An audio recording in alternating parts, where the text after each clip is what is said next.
Okay, we are going to go ahead and get started. Hello and welcome on behalf of the Economic Development Team. My name is Felicia Escover. I thank you for joining us for this webinar, 13 Principles of Brand DNA, How to Do It, Why Every Business Needs It. Our presenter today is Keverne Denahan. Keverne comes to us with years of experience supporting small businesses. Keverne founded and operated an award-winning gallery in San Francisco for 17 years, followed by a creative agency for 6 years. Currently, she's an expert vetted freelancer on Upwork. She loves every minute of helping businesses be even more successful by sharing her knowledge, expertise, and experience. She is a luxury brand expert across multiple industries with the focus on brand DNA, content creation, brand style guides for startups, franchises, indie, and corporate clients.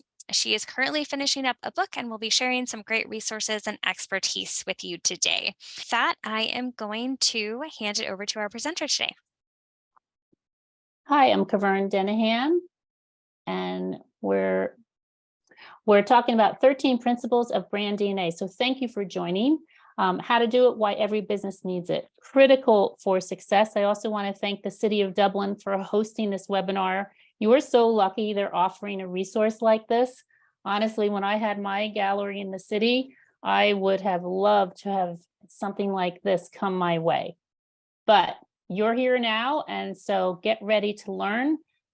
I always suggest that if you have something to write on, whether it's a tablet or a piece of paper and a pen or something, just to scribble down ideas while we go through the webinar. A lot of times things come up and then you can't remember what they are later. So always a good idea to take notes.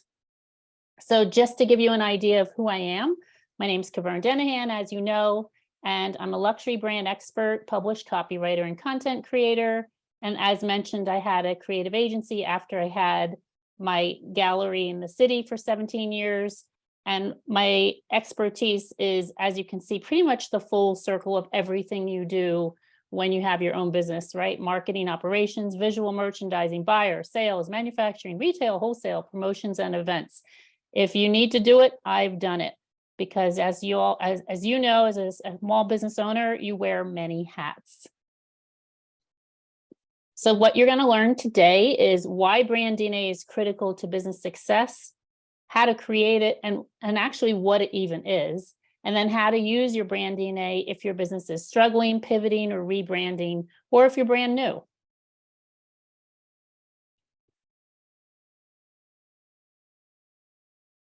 So it seems that businesses need help finding their voice, especially right now. The term storytelling has become more important than ever.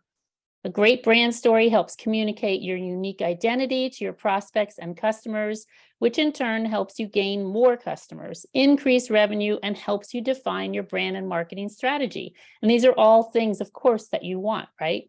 So, but to create that compelling story for your brand, it all starts with your brand DNA.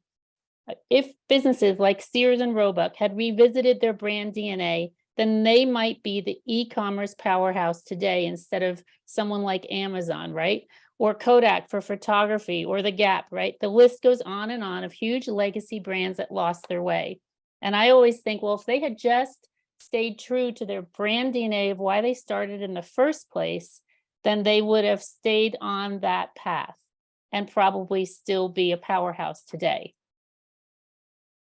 Now, because of the last couple of years where we had all the shutdowns and everything, a lot of people who didn't have a website or any kind of online presence suddenly were forced to do so. And because of that, even at the local brick and mortar level, your branding is more important than it's ever been before.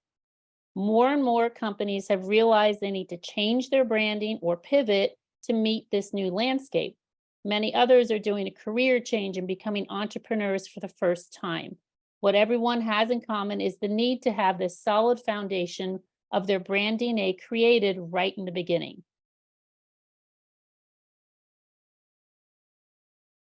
And this is the missing piece because the consumer is more demanding and more businesses online than ever before. But what hasn't changed is people needing that emotional connection to a brand.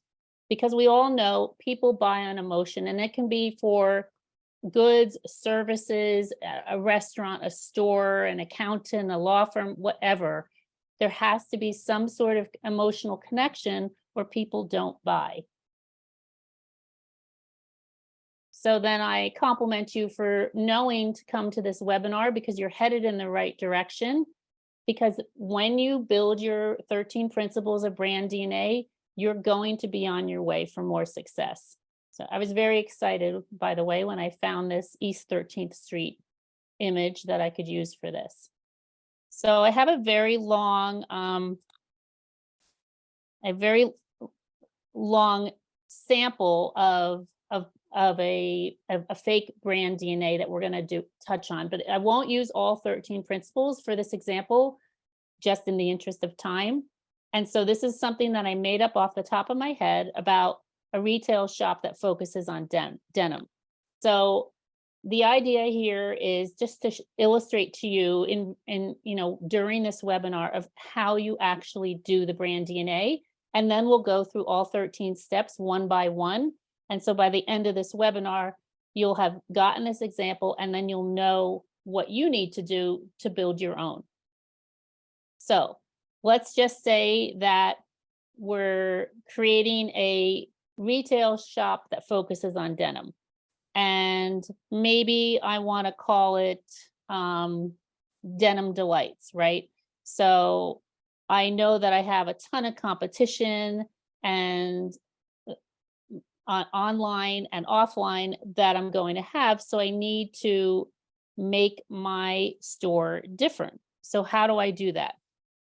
So let's pretend this store is opening and it specializes in denim.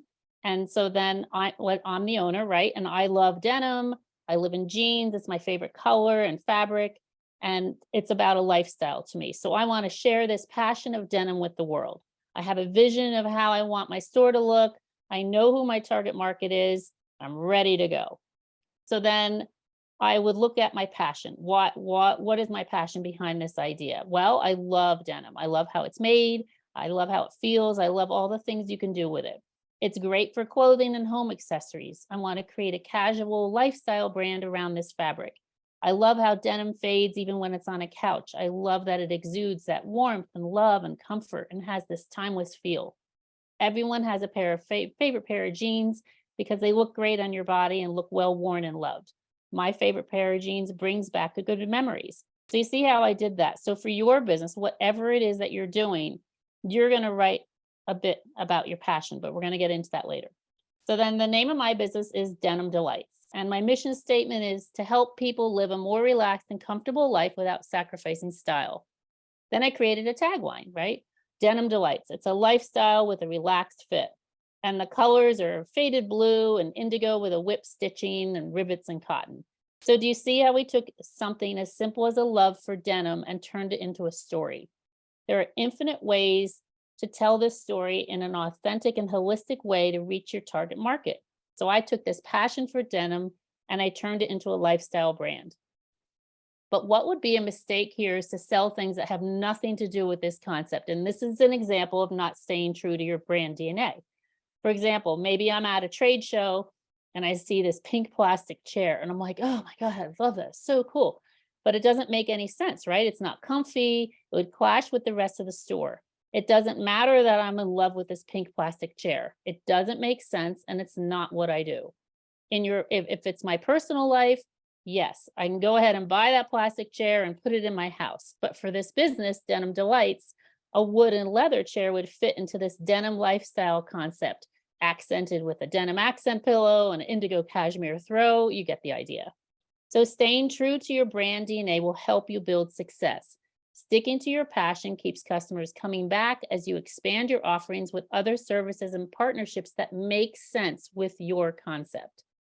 Denim Delights isn't even a real store, but if anybody opens it after hearing this webinar, like put me on your mailing list because I get excited just talking about it because I can see this vision. It's so clear. You know what the store is selling by the name. You have a clear vision of who the target market is and what they're selling. It's denim, it's cashmere, it's upscale lifestyle brand. It has, featuring local artists for art, throw pillows, home furnishings. It's pretty endless. And just with that image that I grabbed and put up here for the slides, that already gives me an idea of, slouchy sweater, like comfy wooden floors, like I can see it. So that's what you want for your business, that instant recognition. Which leads us to our first brand DNA element is your passion, which I mentioned earlier, right? When I was talking about this Denim Delight store, why I wanted to open it, like how much I loved denim and all that stuff. So you need to write down, and just words that pop up in your head is always a great way to do it, is what drives you. You came up with this idea and this vision, but why? Realizing your passion, writing it down, makes it easy to revisit later when things get busy, sales are lackluster, the economy changes. Always go back and look at your original brand DNA because that's the foundation of your business. So if we were talking in person right now, I would expect, especially if you're in business already, that you're firing off the answers to these questions without even thinking about it. If you're new and you haven't done this before, I actually would have the same expectations, right? Because you've already come this far, so you had this idea. Of course, you can pivot. However, if you pivot, then you need to adjust your answers accordingly. No matter what's happening with your business, you still need to have that passion for it.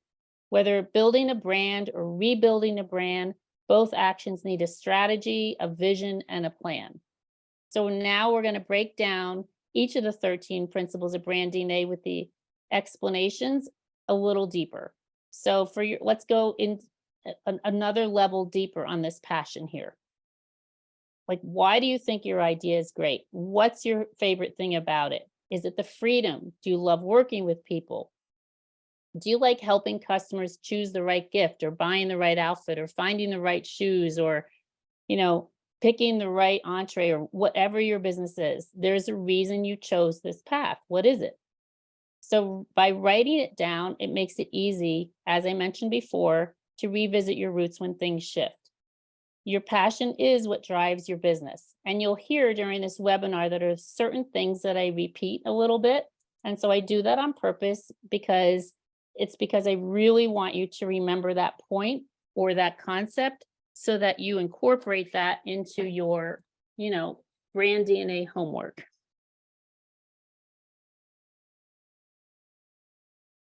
Number 2 is your mission statement. So in one sentence, what's your mission statement? I want to, my goal is, like our mission is. Clarity is key here. For example, the mission statement I had at my gallery was to sell art to the first-time art buyer. And I stayed true to that for the entire 17 years, and it served me well. So now my mission is to help businesses define their brand. So do you see how that is? It's so clear and so simple. And so it's also like your elevator pitch. So people say, so what do you do? Oh, I own blah, blah.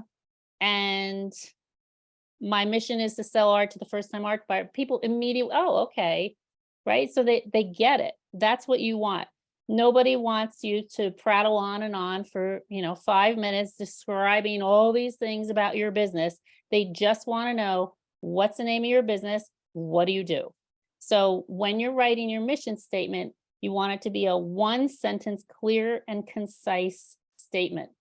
And and this will keep you so focused on everything else that you do with your business, your website, your landing page, your about story. Knowing in a clear, concise way what it is you do will help you in so many ways. Customers, investors, and employees need to understand what you do with one sentence. It influences whether they shop with you, invest in you, work for you. It is that important. But most importantly, is that it keeps you focused. And as mentioned, as a small business owner myself, it's really easy to lose focus because there's so much to do and you're so busy, right? So doing this, and it doesn't matter if you've been in business 10 years and you've never done it, you're doing it now, but doing this will realign you to stay on track. Which brings us to number 3. Who are you? So, who are you is a question that stumps a lot of people. But what it means is it's your background, your essence. If you're doing this for somebody else, who is the essence of the company? Why does it exist? Be very detailed here. Again, I can't stress enough that if you're not sure, just write down the words that pop in your head when you hear these questions, and it will all make sense later. And that will help you formulate the full answer. But this answer should just roll off your tongue. And you'll use the information from this answer later when we create your vision statement. For example, you could say, I grew up not feeling confident. I learned it was because I was ashamed of how I dress. I learned the power of dressing increases your self confidence. So then, who are you as a company? Well, we believe in self empowerment through self confident dressing, and we believe women should dress the best every single day for themselves. We don't believe in wearing sweats or jammies all day. We believe that when you dress well, you feel better. Our goal is to help and teach women the power of dressing, and it starts on the outside but continues on the inside. So, do you see how we went from what I don't know, who am I, my background, the essence, why do we exist? By writing down a few words, okay, confidence, power of dressing, um, you know, eh, how I feel every day, like just those three little snippets helps you come up with this idea of we believe in blah blah blah that I just read. So it's really important to figure out who you are and who your company is, which marries nicely with number 4. What do you do?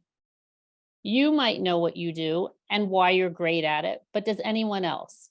By considering how you want to explain to people what it is that you do in a clear, concise way so that they understand it is often challenging.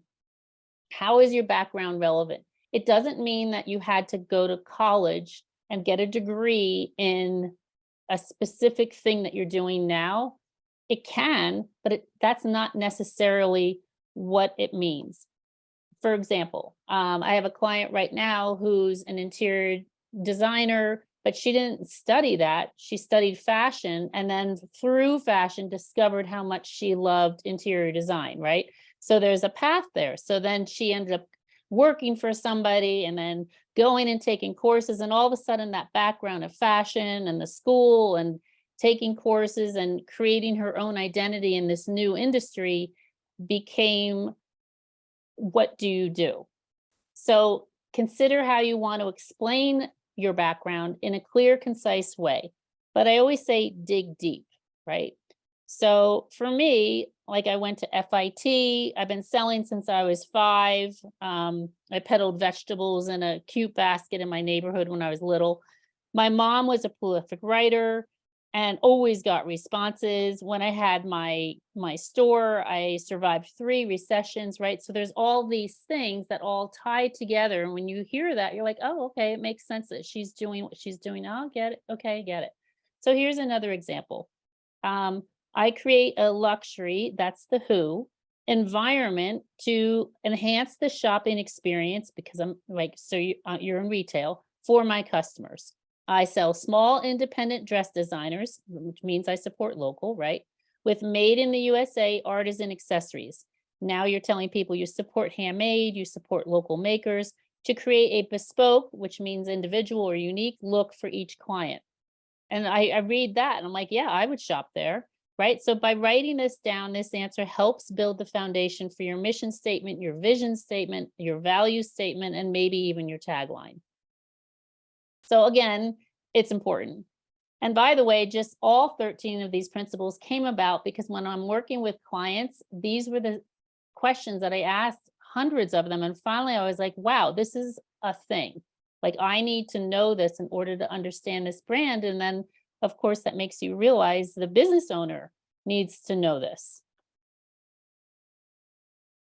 And so that goes perfectly into number 5 of why do you do it, right?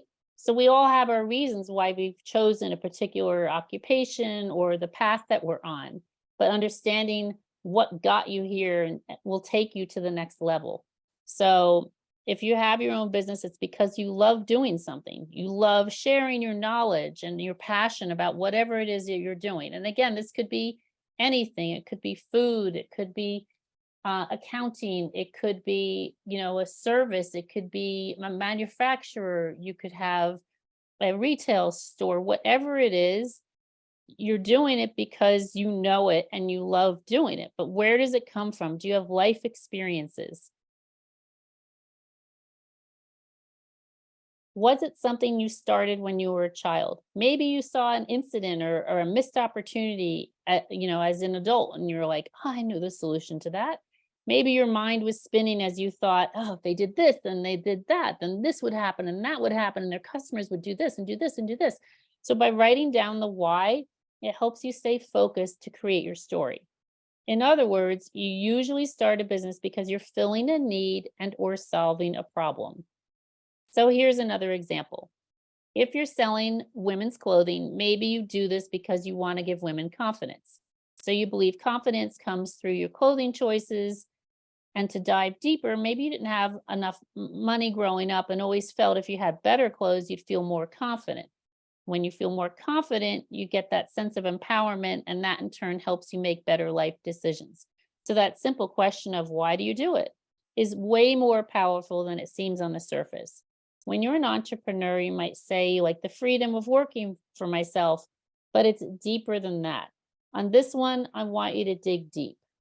Well, I kind of say I want you to dig deep on all of them, but let's focus on that one for now and say dig deep.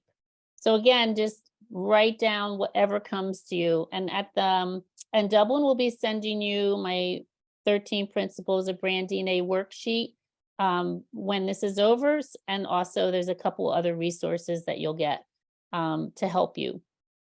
So now we're moving into number 6, your values. Your values are really important.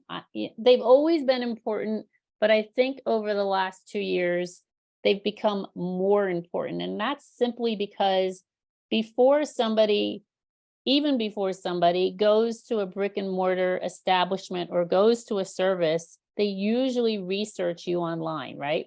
And so when they're researching you, they want to see who you are and what your business is all about. And a lot of times, if your values don't align with their values, then they may not ever come in. So it's important for you to put out in the world what you stand for.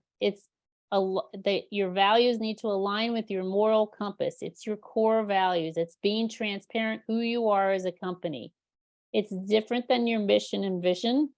Your values kind of define who you are and how you want to attract not only customers but also talent. It's something you share with employees for motivation. Your values are something, if you have a office, it's something you hang on the wall, you rally around them, you live by them. There's a lot of buzzwords right now that everyone's using, and I wouldn't suggest that you just jump on that bandwagon and say those words because they're popular. I would pick the ones that stay true to you and what you're doing. So as you think about who you are and what you want your business to stand for, the words that keep popping in are the words that resonate with you and your business. A great way to do this is, as I keep saying, jot down what's important to you. It's just jotting down words will get you on your way. So an example of your values could be integrity, customers first, quality surpasses quantity, creativity, sustainability, or you could do something like female empowerment, confidence, made in the US, quality, creativity. It depends what you're doing. If you're in law or accounting or something like that, or banking or something, trust is a big one that people want to see. They don't want to see creativity, right? So it's about choosing things that resonate with you and your brand, but also make sense. So values are really important. After you identify these, and I say choose 3 to 5, but I favor 5. More than 5, people glaze over, they don't read them, employees don't remember them. less than 5, it looks like you didn't do your homework and you don't have enough. A 3 is an odd number. I like things in threes, but I think 3 values isn't enough. Like your company, a good solid number is 5. And that's what I do for everybody. I always push 5. And there actually, for every company, there usually is 5, and you really have to struggle to get it down to 5. So once you identify these values, then a very short sentence about each one. So let's choose customer first. You might say something like, we believe the voice of the customer comes first, or customers first. We do more than listen, we act on their feedback. Or we believe a customer-centric ecosystem is the path to unlimited success for everyone. So you see, you're putting your customers first, but then you're saying why. So then you take those other 4 words and you do the same. You're basically writing what that word means to you and your business.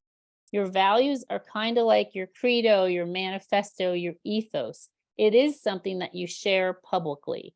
I would make a cool graphic out of your values, frame it, hang it on the wall as art near your desk or in a common area if you have employees as a great reminder. Put it on social media. I mean, there's 6 posts right there, right? Hey, we have values, and you put them all together, and then you break each one down, dribble it out over the course of 5 weeks, and let people know what you as a company stand for. And all of these words are then woven into your brand story. They're woven into the content on your website. They're how you talk about your business in the actual business and on all of your marketing materials. There's a lot that you do with your values, which leads to number 7. What makes you different? This is a question that you really have to think about, because it's easy to say, oh, we're different because we offer free delivery, or we're different because we stay open till 8, or we're different because nobody else makes, this kind of coffee or whatever. But it has to be more than that. Your differentiators are the key to your success. So when you created your business, usually you created it right because you're solving a problem and you want people to do something differently, whether it's a service or buy from the kind of environment you created, no matter what it is. And so you need to point those out, though. And you can always add differentiators as you grow. Your differentiators can ebb and flow. Your core ones that you start with, should stay the same, but you have to have differentiators or you're just like everybody else. So knowing your differentiators is the key to your business success. How are you different than your competitors? It's something that you need to know in the beginning, is how and why you're different than everybody else. But most importantly, are these differentiators important to your clients and prospects? With the advent of the internet, being unique has become harder and harder as you compete in a global marketplace. Even if you don't think you're competing globally, you are. And then you might be wondering, well, why are you saying that? It's important to write down all of your differentiators and then choose the ones you want to focus on right now. And as I said, you can add more layers to your business as your differentiators move along and as you grow, because over time, you're going to add things that are important to you and weren't important to you before. Everything ebbs and flows, but you need your core. But there has to be something that propels people to come to you. So what is it? This is also tied into everything else that we've already talked about, your value and your mission. Is it your stellar customer service? Do you have this gift wrap that nobody else is doing? Is it prices? Is it the brands you sell? Is it your theme? Do you offer services that other people in your area aren't doing? Any of these things can make you different. All of them, something else. It's really important. If you haven't thought about how you're going to attract new and repeat sales, and write down all of your main differentiators. Some things on that list may not make sense fiscally, but you can add them in later. But the important thing is right now is to create that list. I get it. You have an idea, but ideas are a dime a dozen, right? Or you have this business, but there's a lot of competition online and offline. But you need to back it up. That's why we're doing a very tedious information gathering exercise because it will help you. It's about keeping you focused. Just remember, you want to keep your eye on the prize. You want to keep your eye on the prize. Owning your own business isn't easy. I mean, I've done it most of my life, right? But you have to do all these tedious things in the beginning to keep the momentum going and keep you focused because there is so much to do. And now with the internet and everybody jumping online that wasn't online, if like let's just say you're selling, I don't know, chocolate or something. And before 3 years ago, everybody thought you were the only game in town, but that's because the other stores didn't have a website. Well, then they built one. And so all of a sudden you have four competitors that pop up when people search for local chocolate or whatever, and they were never there before. So you see how I'm saying, or people are like, oh, well, I can just get it online, then I don't have to leave my house. And so now you're this local business and you're missing out on that because you didn't create something that made it so appealing for your local community to want to buy from you. That's like a whole other webinar of how to get people to do things like that. But you can start here by knowing your differentiators. And so look at your competition. If you sell, I'm just going to use this chocolate thing as an example. Let's say you're known for chocolate sea salt caramels, yum. And but maybe yours is different than all the other ones out in the world, right? So then you would really want to highlight why yours are different and why you're known for that. And, maybe your most popular box is the 8 pieces because the person who gets it eats four, and then they're like, oh, okay, I guess I'll share. And they have four left to share, something like that. But it all makes a difference of knowing what the differentiators are early in the game. So I talk a lot about that for a reason. Next, as I mentioned early in the webinar, is about people buy on emotion. So when people come to your business, how do you want them to feel? Right? It's a This is such a big one. Big, big, big, big, big. Buying is based on emotion, no matter what you sell. Service, goods, whatever it is. When people do business with you and your company, how do you want them to feel? Do you want them to feel smart that they found you, or relaxed after they leave, or confident because they just got this incredible something that made them feel good, or relaxed because they went to this spa or whatever it is. Emotion is the key to all selling. Buying a thing or a service is an emotional purchase. The key to having emotion in your brand is knowing how you want your customers to feel when they do business with you. And you can look at yourself and how you feel when you go to certain businesses, good or bad, right? And then transfer that over to you and be like, oh, okay, I want my customers to feel like I did when I went to blah blah, right? So think of it that way. You want your customers to leave your business, appreciated. You always want them to feel appreciated. Or maybe you want them to leave laughing, or maybe you want them to feel like they're on the inside track and they have something that they can share with their friends. Really consider how you want people to feel. And so then I say, if you worked with you, how would you want to feel when you were done? When people do business with you and your company, do you want them to feel smart, happy, relaxed, confident? So many businesses forget that emotions are what drive a sale. They forget about making people feel good. You know exactly what I'm talking about. Are you going to go back to a business that doesn't make you feel good? Unlikely. There's no wrong answer here. It's up to you. You're building your brand DNA. But as you're doing it, just remember that emotion is the key to all selling. Buying a thing or a service is an emotional purchase. And the key to having emotion in your brand is knowing how you want your customers to feel when they do business with you. After the purchase is complete, those emotions linger, and that's how you get that repeat business. So spend some time on this one. It's important. I kind of say that for all of them because they are. So let's give another example. So with my luxury branding and copywriting business, I want companies to feel confident that what I create for them will help their business grow. What I create is so fabulous, they'll feel lucky they found me. Their sales grow, their customers are happier, and they can pinpoint this to my content. Meanwhile, I want them to feel success. I want them to feel confident. I want them to feel satisfied and appreciated. I want them to feel so good about me and my work, they hire me again. I'm first on their list because they know I do great work and they feel good with that decision. It sounds simple, doesn't it? It is. You just have to put in the work to figure this out early, and you're pretty much good as gold. So jot down words that resonate. It's something I say, I think, for every principal. Which brings us to number 9 is your long-term vision of the company. So this is also your vision statement, which is like your mission statement. It should end up being just one sentence.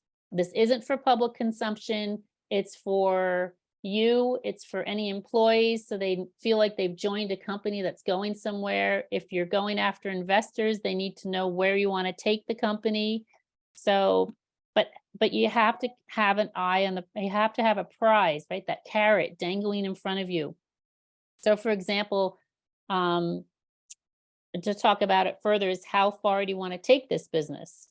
Knowing where you're starting is important, but knowing where you're going is more important. Visualize how you want your company to be in a year, 3 years, 5 years. Do you have 200 employees? Have you gone public? Do you have a steady stream of income from 337 clients? Do you have an income goal or a number of customers per month that you want to reach? Sometimes I've gotten answers like, I want to be the #1 body care product globally. Okay, that's not really what I mean, right? And you would drill that down. I want to be the #1 body care cream for women who have chapped hands, right? So you get very detailed on these things. So for example, I want to be the #1 destination in my town for, or I want to create an e-commerce website as an extension of my brick and mortar to have a 24/7 presence with a personal touch, or I want to open another store on the other side of town once this one becomes profitable. And then, I have a little note here that reminds me to remind you about doing your business plan because that comes on handy to keep you on track with your numbers. So you could say from that, I want to own 3 profitable stores in my local area and dominate the, armchair sector or whatever it is that you do. So first you want to create what your vision is, and then you want to whittle that down into one clear, concise sentence.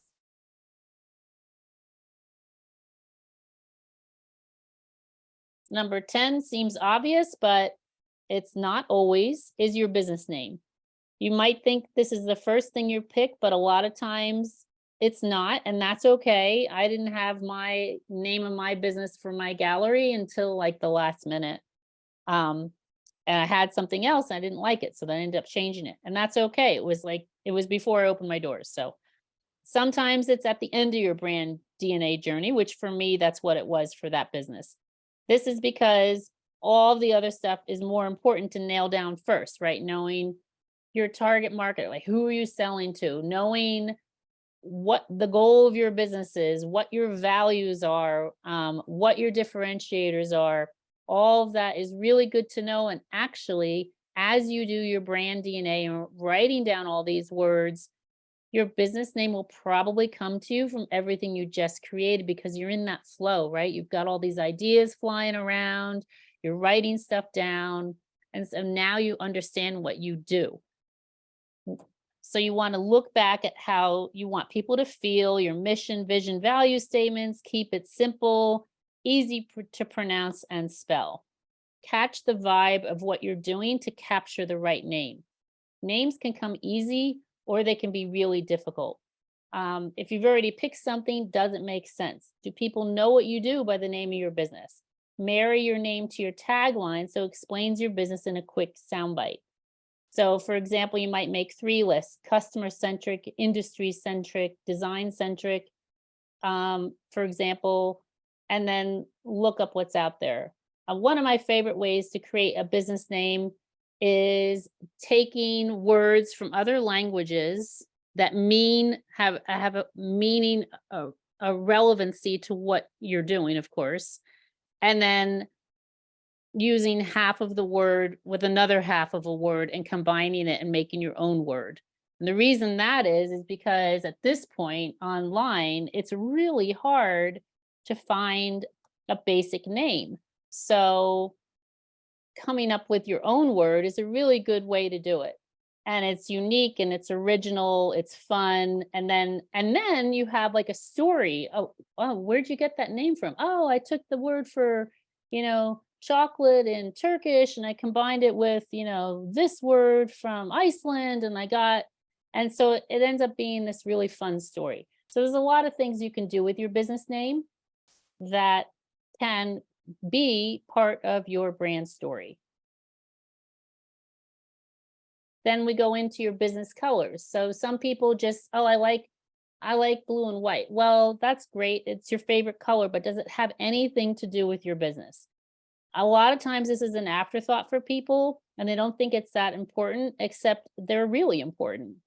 Business color, first of all, colors have meanings, right? So I used orange for my gallery. Orange is a creative, it's a creative and energetic word, and that's kind of the vibe that I had. But I know that because I looked up the color orange. I also thought it was a great marketing color, and it also married well with my name, which was kumquat, which is orange. But that actually the color came after the name, or before the name, which is crazy, but that's how it worked because I was looking up the meaning of colors.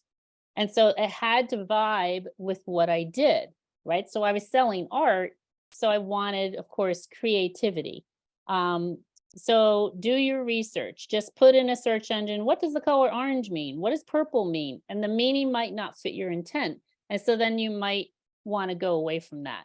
Choose colors that fit your brand personality, work well with your plan marketing. Remember that they're also going to be part of your logo. So be cognizant of how it looks. Some people pick colors that they love, as I mentioned, but are hard to read in signage, or they're so obscure they're difficult to replicate across channels when you're creating, social posts and all those things. So doing your research beforehand, you're discovering if the colors you think you want match your business goal and vibe, but most importantly, what colors work with what you're selling. It's important to make a mock-up of the colors once you choose them on something digital, in some apps and graphics, in print and signage to see if they're easy to read and understand. Remember that people scan everything these days. They don't really read. They just kind of, if it captures their attention, then they'll read it. Their filters are set so high that whatever you choose has to get through everyone's filters. This time around, I chose chartreuse. Chartreuse is energetic, it's creative, it can inspire and motivate people to do their best, which matches my goal for my business, which is for businesses to be more successful. So I thought that was perfect for this business. So brand colors, they're important. And your logo. A lot of times people think branding is their logo and that's it. So as you've seen from this whole webinar, your brand is way more than just your logo. Your logo is important, but you need the other 12 principles to make it all work together. And your logo is when your company colors become so important. When you're creating your logo, think about how it will look across different mediums, on printed materials, digital materials, signage of all shapes and sizes in all mediums. What does it look like close up? How does it look far away? If you can't figure out what it says, then it's a flop. So then change something, change the background color, change the font color. How does it look on a mobile, on a desktop, on a billboard, right? Find people in your target demographics and see what they say, sort of like a mini focus group. Or any business groups you're in, ask other owners what they think. It's always good to get feedback if you're unsure of what people think about your logo, whether it's the design or the colors or the font or all of it. And number 13, which is one of the big ones, is your business tagline. I love a great tagline, right? De Beers, diamonds are forever, right? What's your tagline for your business? Taglines are catchphrases or slogans that are short, sweet, and to the point. For example, mine is, it's Keverne Denahan, it's the name of my business, just my name, so unusual I can get away with that. And then my tagline is communication done right. And I spelled right, WRITE. Get it? So taglines can be fun. They can play on words. It can be a cliche, but they should be easy to remember and still kind of describe what you do in some way, shape, or form. I always say, look at the big brands and see what they use. Then look at your top competitors. Again, write down words and then start creating. So taglines are something that you'll use in all of your marketing materials. They go underneath the name of your business. They're great for your social media bios. Can't stress enough why a tagline is so important. And then think about how you want the words to describe your business are perceived. Did you want it to be edgy, modern, fun, traditional? So usually you need to do all of your other brand DNA homework before you'll come to the right tagline.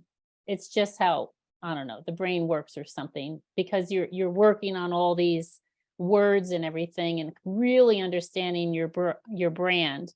And so kind of the tagline just morphs itself and is hidden in all this stuff that you're writing. So now you're a graduate. Yay, congratulations, you did it.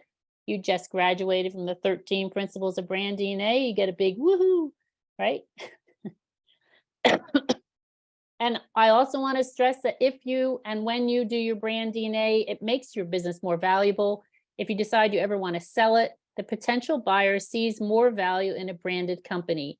If your goal is to franchise, you must have your branding in place for franchisees.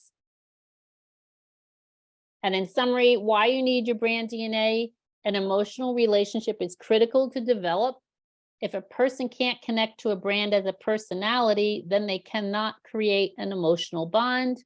And as mentioned before, emotion is what drives most purchases. So Brand DNA Worksheet, Dublin's going to be sending that out for you, the city of Dublin. Also, I have the Branding Samurai channel on YouTube, and that's all about luxury packaging. And I say it doesn't have to be expensive to give the consumer or the client a luxury experience. So it's all about how to do things the right way. I don't talk about anything negative. And if you want to connect with me on LinkedIn, there I am. But I'd like to thank the city of Dublin for hosting. And now we're going to move over into if there's any questions that you have. Awesome. Thank you, Kavern, for that really insightful presentation overview of the 13 principles of brand DNA. I think it's interesting. I think a few things stand out. One is that you kind of ended with logos and colors, and sometimes that's the first thing that comes to mind. So it was interesting that that was kind of like the end point. And then the other like big takeaway is the fact that all of this is really based on authenticity and being really thoughtful and strategic about what is that brand that you're exuding. So yeah, thank you for that insightful presentation. And as Kavern mentioned, at this point, we're going to open it up to questions. So feel free to drop questions in the chat or the Q&A, and we'll go ahead and answer those. But to get things started, I have a couple questions to get us going. So the first is, how do you know if your brand is working or not? Can you give us some tips on how to figure that out?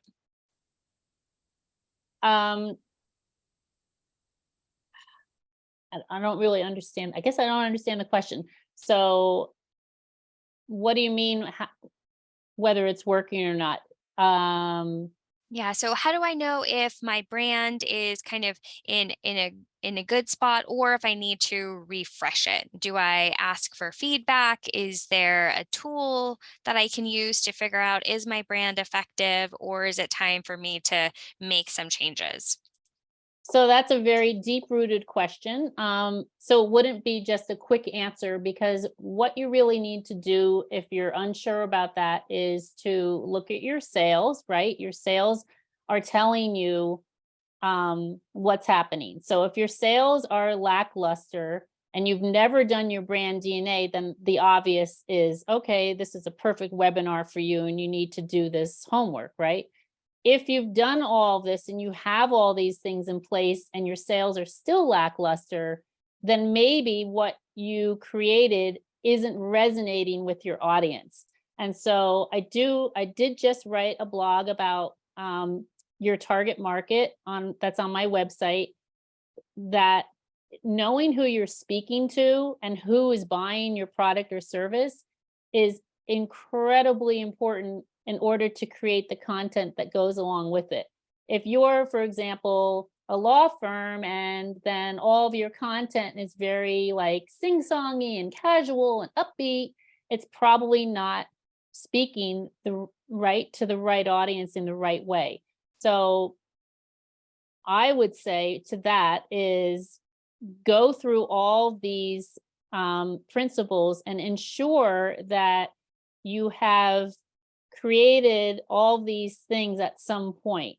And it's if you're unsure, it's probably likely that you need to do some homework. And then yes, ask your peers, ask friends and family, go to business groups, join other merchants and ask them, what do you think about this? What do you think that? But also get your boots on the ground, ask your customers, right? The ones that are your regulars, ask your customers, why do you love shopping here? Oh, it's because and they might say something that you don't even have in your branding. So that's a long answer, but it could be hours. Yeah. Well, thank you for that great answer to that complicated question. Another question for you are, once I have my brand in place, what are some ways to show that brand, demonstrate that brand? How can I Um, show it off? so show it off on social media, on business cards, a QR code, all of your signage, not knowing what kind of business it is. In the book that I'm writing, it's e-commerce and brick and mortar. And the chapter I'm working on right now is about signage. And it's 11 different ways you can have signage for your brick and mortar. And then I'm mirroring that for your, an e-commerce brand. So in e-commerce, it would be your banners, right? When people come in on every page and on the contact page and any product on my YouTube channel, I talk about the experience that I have when I get something that I ordered online. What is my experience? Have people done any branding on their boxes, put in a brand story on their product, or it's so you want to put your branding on everything. When I had my gallery, I was known for the little orange sticker on the box. Like people were like, when people see that little orange sticker, they know it's going to be a good gift. So, as I mentioned, my colors were orange. So use it everywhere, right? You've created all this branding, use it everywhere.